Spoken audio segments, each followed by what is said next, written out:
మొదటి సమూయేలు గ్రంథం 2వ అధ్యాయం. మొదటి సమూయేలు గ్రంథము 2వ అధ్యాయం 30వ వచనాన్ని చదువుకున్నాం. 30వ వచనాన్ని చదువుకున్నాం.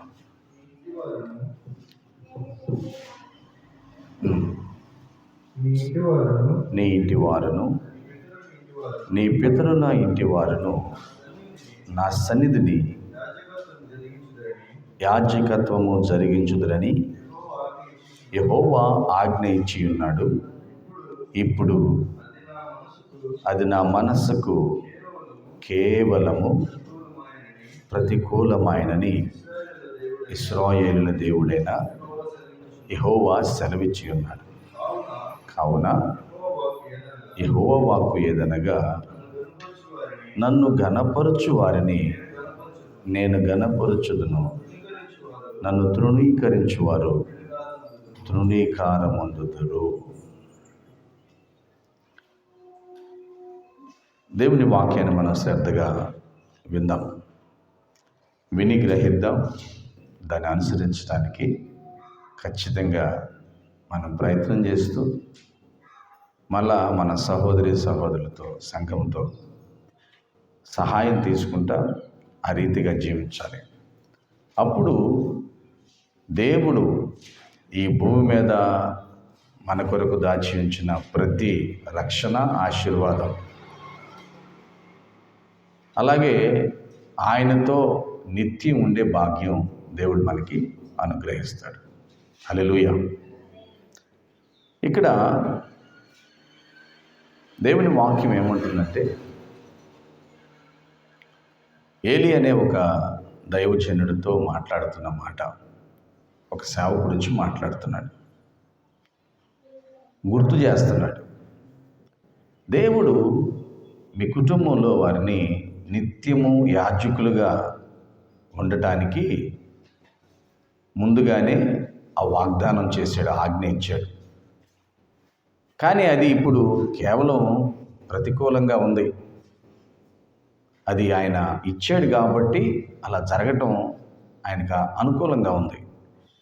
కానీ దాన్ని అంత ఇష్టంగా నీ కుటుంబంలో ఆ యాజకత్వాన్ని ఉంచటం దేవునికి అంతగా లేదు. ఎందుకంటే మీ జీవన విధానం, మీ జీవన శైలి దేవునికి ఇష్టంగా లేదు.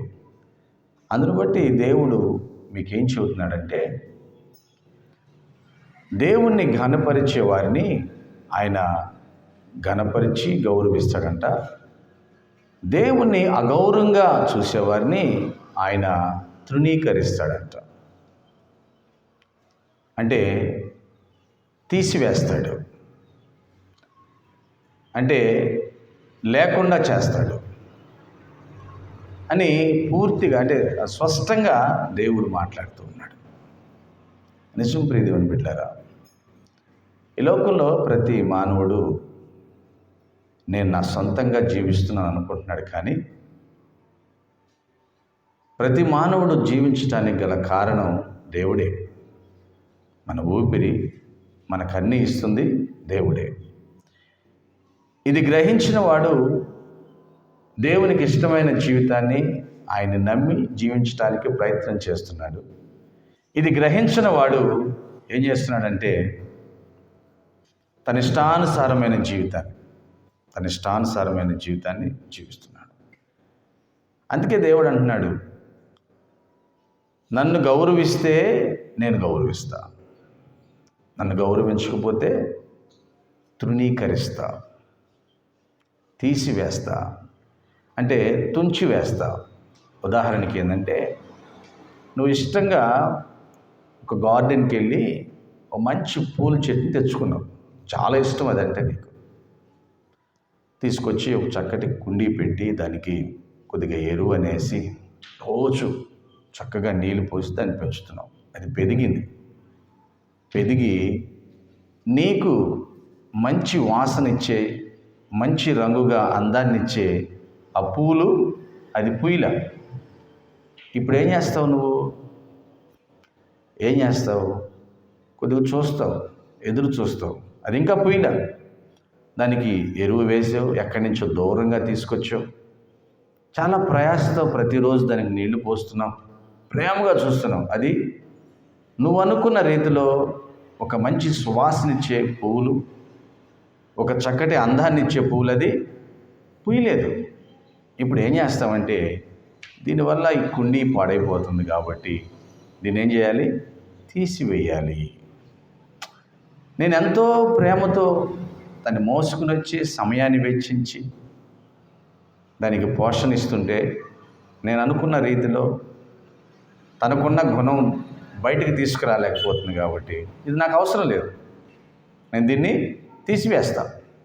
అంతే కదా? ఎవరైనా అంతే. మరి దేవుడు కూడా ఎలా ఆలోచించు తప్పేం కాదు.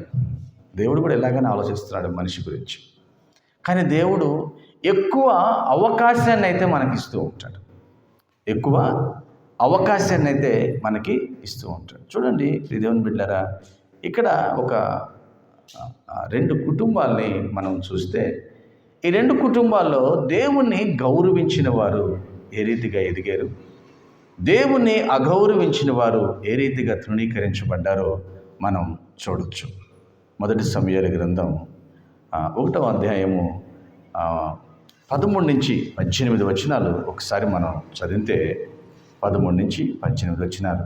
ఆమె పెదవులు మాత్రము కదులుచుండి ఆమె స్వరము వినబడక ఉండెను గనుక ఏలి ఆమె మొద్దురాలై ఉన్నదనుకొని, ఎంతవరకు నీవు మొద్దురాలవై ఉందువు? నీవు ద్రాక్షరసమును నీ యొద్ద నుండి తీసివేయమని చెప్పగా, హన్నా, అది కాదు నా ఏలినవాడా, నేను మనోదుఖము గలదాననై ఉన్నాను. నేను ద్రాక్షరసమునైనను మద్యమునైనను పానము చేయలేదు, కానీ నా ఆత్మ యెహోవా సన్నిధిని కుమ్మరించుకొని ఉన్నాను. నీ సేవకురాలైన నన్ను పనికి మాలిన దానికి ఎంచవద్దు. అత్యంతమైన కోపకారణమును బట్టి బహుగా నిట్టూర్పులు విడుచుచు నాలో నేను దీన్ని చెప్పుకొనుచుంటున్నాను. అంతటా ఏలి, నీవు క్షేమముగా వెళ్ళుము, ఇశ్రాయేలు దేవునితో నీవు చేసుకున్న మనవి ఆయన దయచేయునుగాక అని ఆమెతో చెప్పగా, ఆమె అతనితో, నీ సేవకురాలైన నేను నీ దృష్టికి కృప నొందుదును గాక అనెను. తరువాత ఆ స్త్రీ తన దారిని వెళ్ళిపోయి భోజనము చేయొచ్చు నాటి నుండి దుఃఖ ముఖముగా నుండుట మానెను. హల్లెలూయా. ఎవరిమి? హన్నా. ఈయన భర్త ఎవరు? హన్నా భర్త ఎల్కానా. హన్నాకి చాలా కాలం నుంచి పిల్లలు లేరు. గొడ్రాలు అన్నారు. సమాజం అంతా నిందించారు, అవమానించారు. ఈ గొడ్రాలు అని నిందిస్తూ అవమానించడం తట్టుకోలేక ఆమె ప్రతి ఏటా షిలోహు అనే దేవాలయానికి వెళ్ళి పండగను ఆచరిస్తూ ఉంటుంది. అప్పట్లో పూర్వకాలంలో సంవత్సరానికి ఒకసారి దేవుని మందిరానికి వెళ్ళి పండగను ఆచరించేవాళ్ళు. ఆ రీతిగానే తను కూడా ఆచరిస్తూ ఉంది. కానీ దేవుడు తనకి బిడ్డల్ని ఇవ్వలేదు. కాబట్టి ఒకసారి ఏం చేస్తుందంటే, అందరూ వెళ్ళిపోయినా కానీ తను ఒక్కతే ఒంటరిగా ఆ దేవాలయంలో ఒక మూల కూర్చుని ఏడుస్తూ ఉంది, మూలుగుతూ ఉంది. సౌండ్ అయితే రావట్లేదు కానీ పెదాలు కదులుతూ ఉన్నాయి. అక్కడున్న దైవజనుడైన ఏలి చూసి ఇవేం పొద్దున్నే తాగొచ్చినట్టుంది చర్చికి అనుకుంటున్నాడు. మొత్తుగా ఊగుతుంది, పెదాలు మాత్రమే కదులుతున్నాయి. ఈ పొద్దున్నే తాగొచ్చి పిచ్చిబట్టి చర్చిలో ఉందా, దేవాలయంలో ఉందా అని చెప్పి ఆయన కొద్దిగా గద్దించాడు, దండించాడు. వెంటనే ఆ మంది, దైవజనుడా, నన్ను నువ్వు పనికి మాలిన దానిగా అనుకోబాక, నాలో బాధ, నాలో వేదన, ఆ రీతిగా నేను నా ఆత్మను దేవుని సన్నిధిలో కుమ్మరించడానికి ప్రయాసపడుతున్నాను. అంతే, ఇది నా పరిస్థితి. నేను గొడ్రాల్ని. చూటికి మాటికి అందరూ నన్ను గొడ్రాలు అంటున్నారు. అవమానంతో చచ్చిపోతున్నాను. దేవుని సన్నిధిలో నేను ప్రార్థన చేస్తున్నాను. దేవుడు నాకు ఆ నింద నుంచి విడుదల దయచేస్తే, దేవుడు నాకు ఆ నింద నుంచి విడిపించి చక్కటి కుమారుని ఇస్తే ఆ కుమారుని దేవుని సన్నిధిలో ఇచ్చేద్దాం అనుకుంటున్నాను, నేను అది ఆ నిబంధనతో వచ్చాను అని చెప్పి ఏలి అనే దైవజనుడికి తను మొరపెట్టుకుంది. వెంటనే దైవజనుడు అన్నాడు, నీ ప్రార్థన దేవుని సన్నిధిని చేరింది, నువ్వు దేవుని కృపను పొందుకున్నావు, చక్కగా వెళ్ళిపో, సమాధానంగా వెళ్ళిపో, సంతోషంగా వెళ్ళిపో అన్నాడు. అప్పుడు ఆమె చక్కగా ఆహారం తీసుకుని ఇక ఎప్పుడు ఆ విషయం గురించి, నాకు బిడ్డలు లేరు అనే విషయం గురించి దుఃఖపడకుండా సంతోషంగా జీవించింది. దేవునికి మహిమ కలుగును గాక. అవును ప్రియ దేవుని బిడ్డలారా, మన జీవితంలో ఏదైనా బాధ, ఏదైనా వేదన వచ్చినప్పుడు అది దేవుని సన్నిధిలో మొరపెట్టాలి. దేవుని వాక్యం ఉంది, నాకు మొరపెట్టుడి నేను మీకు ఉత్తరం ఇచ్చను. మొరపెట్టుకున్నప్పుడు దేవుడు మనకు సమాధానం ఇస్తాడు. సమాధానం ఇచ్చిన తర్వాత మనం దాని గురించి బాధపడాల్సిన అవసరం లేదు, ఎందుకంటే జవాబు ఇచ్చేసేది దేవుడు. ఆ సమయానికి దేవుడే దానిని జరిగిస్తాడు. హల్లెలూయా. ఆ తర్వాత చక్కగా దేవుడు తనను దర్శిస్తాడు. ఒక చక్కటి కుమారుడు హన్నాకి కలుగుతాడు. ఆ తర్వాత ఆ కుమారుని తీసుకుని ఏటా మామూలుగా పండగ ఆచరించడానికి వెళ్ళాలి కదా, ఈమె వెళ్ళదు. తన భర్తను పంపించింది, తన పనివారిని పంపించింది. ఏమి హన్నా రావా అని చెప్పి తన భర్త హెల్కాన్ అడిగితే, నేను రాను, నేను పాలు విడిచిన తర్వాత నా కుమారుడిని దేవుని సన్నిధిలో వదిలిపెడతా అన్నాను, కాబట్టి పాలు విడిచేంత వరకు నేను నా కుమారుడితో ఇంటనే ఉంటాను, ప్రార్థనలోనే ఉంటాను, మీరు వెళ్ళరండి అని చెప్పింది. అని 3 సంవత్సరాల వరకు, అంటే పాలు విడిచే సమయం 3 సంవత్సరాలు, అప్పుడు 3 సంవత్సరాల వరకు ఆమె దేవుని మందిరానికి వెళ్ళాల. పాలు విడిచిన సమయంలో దేవుని మందిరానికి వెళ్ళింది. దేవుని మందిరంలో సమూయేలుని విడిచిపెట్టేసింది. దేవునికి మహిమ కలుగును గాక. మాట ఇచ్చింది, మాట నెరవేర్చుకుంది. ఇచ్చిన మాట నెరవేర్చుకుంది. 3 సంవత్సరాల బాలుణ్ణి దేవుని సన్నిధిలో విడిచిపెట్టింది. ఎంత గొప్ప ధన్యత అంటే, ఈ 3 సంవత్సరాలు తల్లి ఒడిలో పాలు తాగుతూ సమూయేలు దేవుని వాక్యాన్ని అమ్మ దగ్గర నేర్చుకున్నాడు. దేవుని వాక్యాన్ని 3 సంవత్సరాల బాలుడే దేవుని వాక్యాన్ని నేర్చుకున్నాడు, దేవుని గౌరవించడం నేర్చుకున్నాడు, దేవుని పరిచయం చేయడం నేర్చుకున్నాడు. మీ అందరికి ఆశ్చర్యం వేయచ్చు, ఏంటండి 3 సంవత్సరాల బాబేనా ఇన్ని పనులు నేర్చుకున్నాడా? ఎస్, నేర్చుకున్నాడు అనడానికి దీనికి ఆధారం బైబిల్లోనే మనకుంది. చూడండి ఒకసారి, మొదటి అధ్యాయం 28వ వచనంలో ఏముంటుందంటే, కాబట్టి నేను ఆ బిడ్డను యెహోవాకు ప్రతిష్ఠించుచున్నాను, తాను బ్రతుకు దినములంటిన వాడు యెహోవాకు ప్రతిష్ఠుడని చెప్పెను. అప్పుడు వాడు యెహోవాకు అక్కడనే మ్రొక్కెను. ఎన్ని సంవత్సరాల పిల్లాడు? 3 సంవత్సరాల పిల్లాడు. ఎక్కడ మ్రొక్కాడు? ఎప్పుడైతే హన్నా దైవజనుడితో మాట్లాడిందో, విడిచిపెట్టిందో, అప్పుడే దేవుణ్ణి ఆరాధిస్తున్నాడు. 3 సంవత్సరాల బాబు. ప్రియ తల్లిదండ్రులారా, మన బిడ్డలను ఆ రీతిగా పాలు తాగే వయసు నుంచే దేవునిలో పెంచాలి, దేవునిలో పెరిగేవారిలా చేయాలి, దేవునిలో పెరగటానికి మనకు అవకాశం వారికి ఇవ్వాలి. వదిలిపెట్టేసింది. నేను వస్తాను అని ఎడవలా బాబు, అమ్మ వెంట పరిగేలా దేవుణ్ణి ఆరాధిస్తున్నాడట. హల్లెలూయా. ఎంత గొప్ప కార్యం అండి ఇది. అలాగుంటే అక్కడ అసలు ఏం జరుగుతుందంటే, అక్కడ దేవుని ఆరాధన జరిగే ప్రదేశం అది. ఈ దైవజనుడు చాలా పెద్దవాడు. ఈ దైవజనుడికి కూడా 2 పిల్లలు ఉన్నారు. వాళ్ళ పేర్లు ఏంటంటే హోఫ్నీ, ఫినెహాసు. ఏం పేరు చెప్పాలి మీరందరూ? హోఫ్నీ, ఫినెహాసు. ఈ హోఫ్నీ, ఫినెహాస్ అనేవాళ్ళు ఎట్లాంటి వారు తెలుసా? దుర్మార్గులు, పనికి మాలిన వారు, సరైన పెంపకంలో పెరగలా.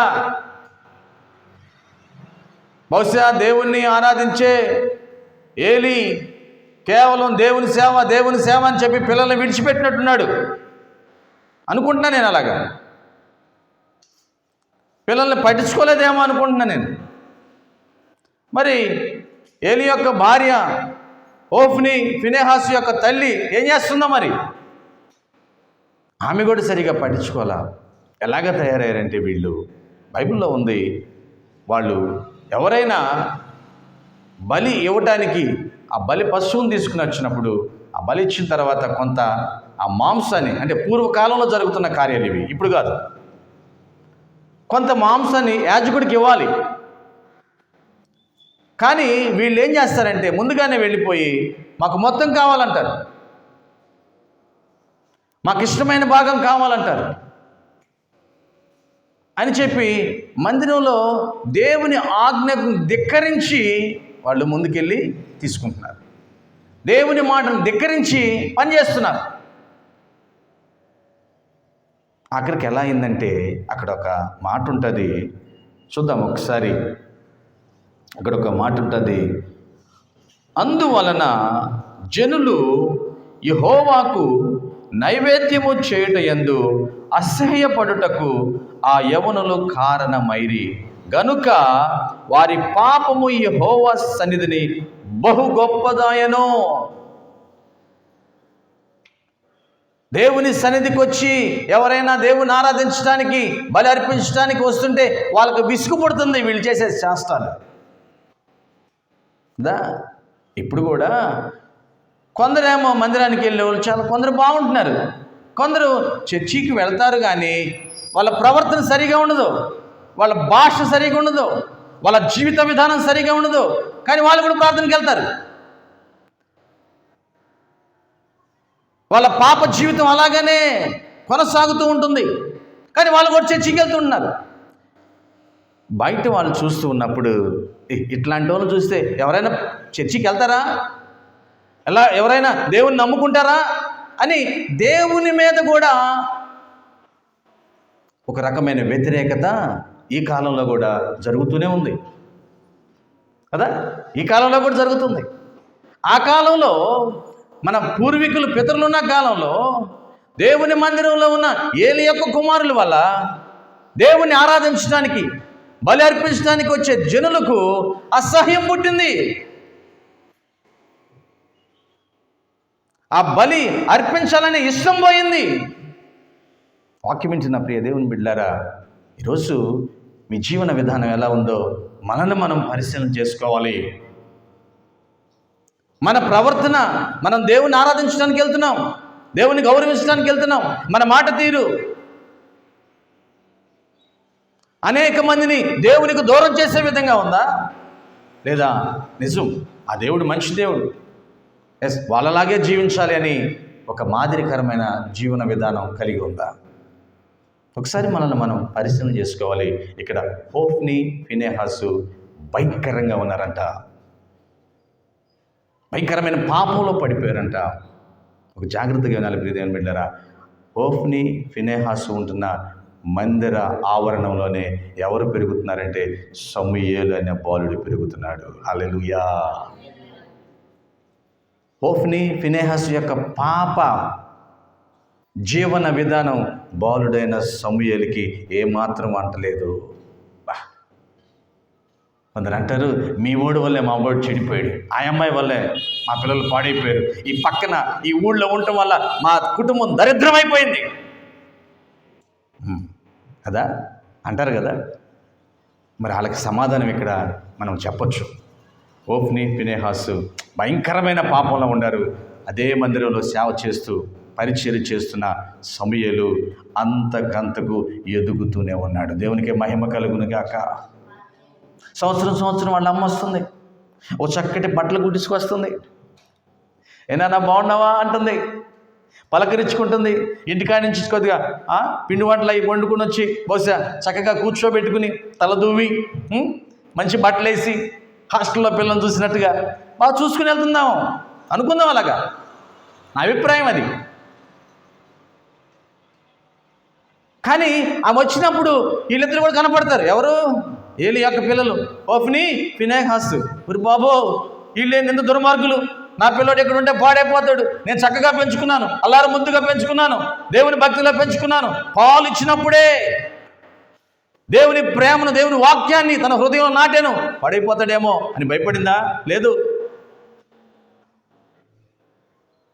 చక్కగా దేవుని ఆరాధించుకుంటుంది, నేను దేవునికి ఇచ్చేసిన నా కుమారుని దేవుడే చూసుకుంటాడు. హల్లెలూయా.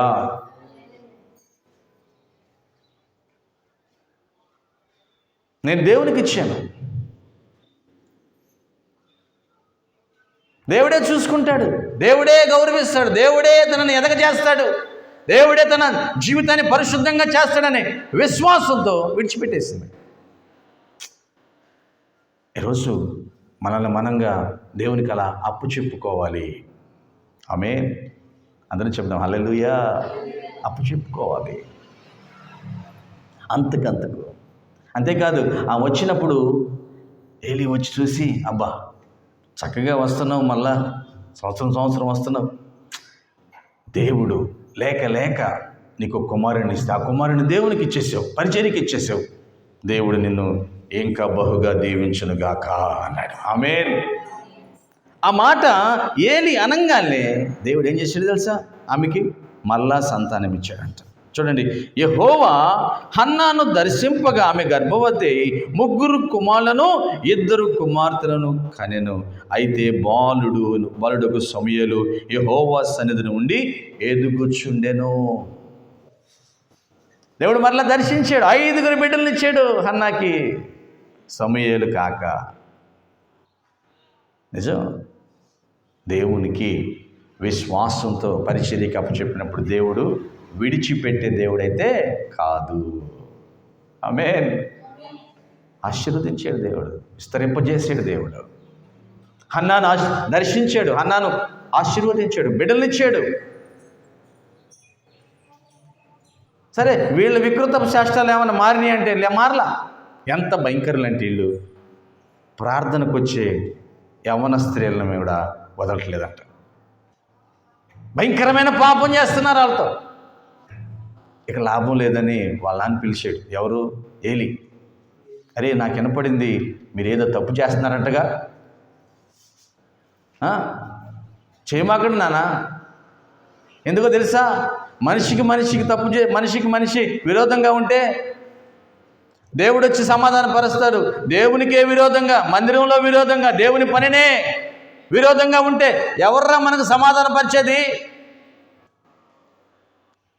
ఫినెహాసు, జాగ్రత్తరా, మీ జీవితాలు కట్టుకుంటారా. చూడండి రా, పిల్లోడా, బాలుడు, అమ్మ నాన్న ఎక్కడో ఉంటారు, ఇక్కడ వదిలిపెట్టి వెళ్ళారు.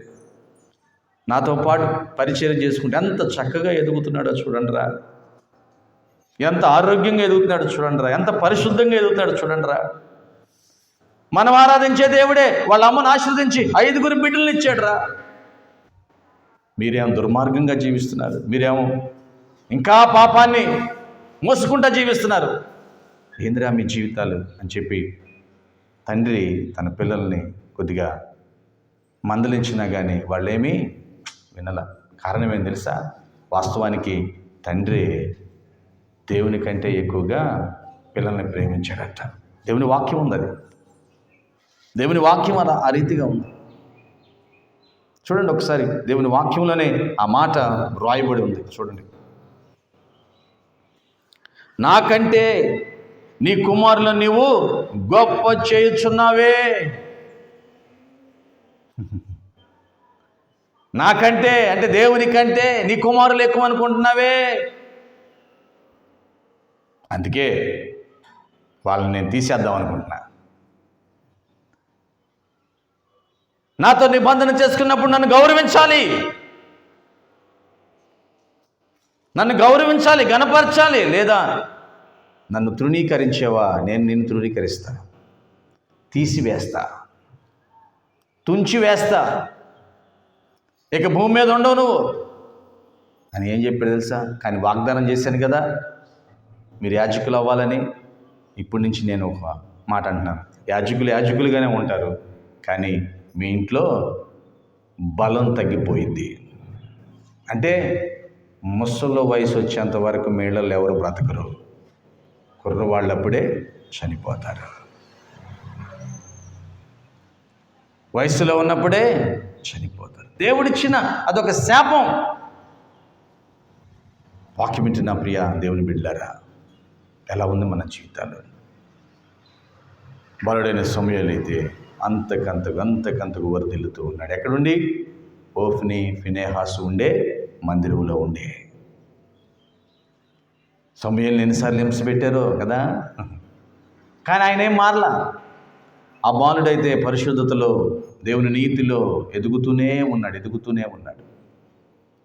వాక్యం వింటున్న ప్రియ దేవుని బిడ్డలారా, తల్లిదండ్రులుగా బిడ్డల్ని ఎటువంటి జీవన విధానంలో పెంచగలుగుతున్నారు?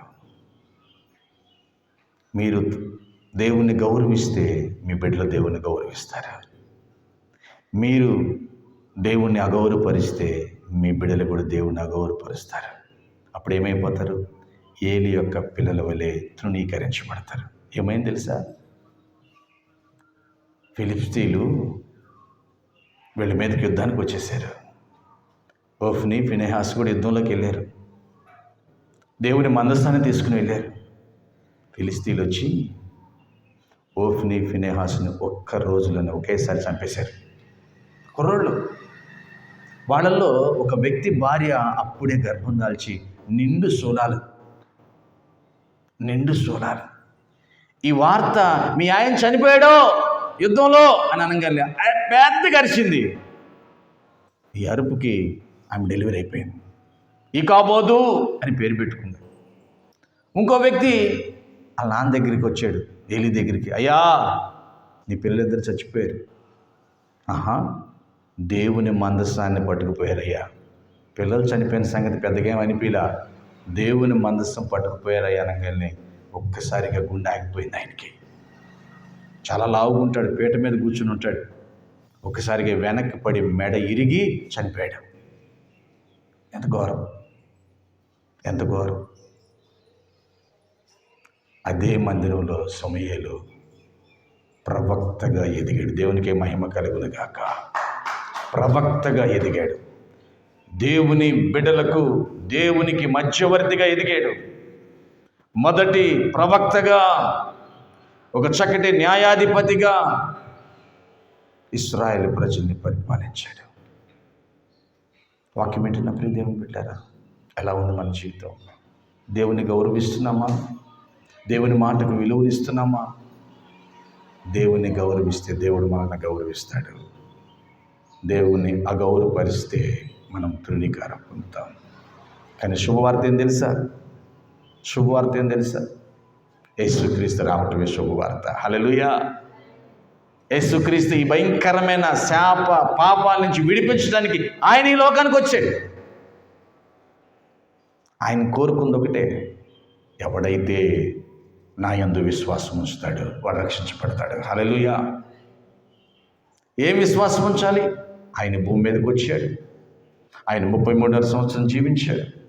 ఆయన సర్వమానవాళి కొరకు ఆయన పరిశుద్ధమైన రక్తాన్ని కల్వరిలో, సిలువలో చిందించాడు. ఆయన మరణించాడు, పాతిపెట్టబడ్డాడు, మృత్యుంజయుడిగా 3వ రోజు తిరిగి లేచాడు. ఆయన ఇప్పుడు సజీవుడు, మరలా మనందరి కోసం ఆయన రానై ఉన్నాడు. ఆమేన్. ఇది నమ్మితే చాలు. ఇది శుభవార్త. ఇది నీ జీవితానికి ఊరటించే వార్త. ఇది నీ జీవితాన్ని ఒక అద్భుతమైన రీతిలో మలుచుకునే వార్త. ఈ మాటని గౌరవించి ఈ మాటను నమ్మితే మన కుటుంబాలు బాగుంటాయి. హల్లెలూయా. ఆ రీతిగా జీవిస్తే మన బిడ్డలు కూడా ఒక చక్కటి పెంపకంలో, ఒక చక్కటి పరిశుద్ధతలో పెరిగే అవకాశం ఖచ్చితంగా ఉంది. వాక్యం వింటున్న ప్రియ దేవుని బిడ్డ, మరి ఇప్పుడైనా దేవుని గౌరవిస్తావా? దేవుని గమనపరుస్తావా?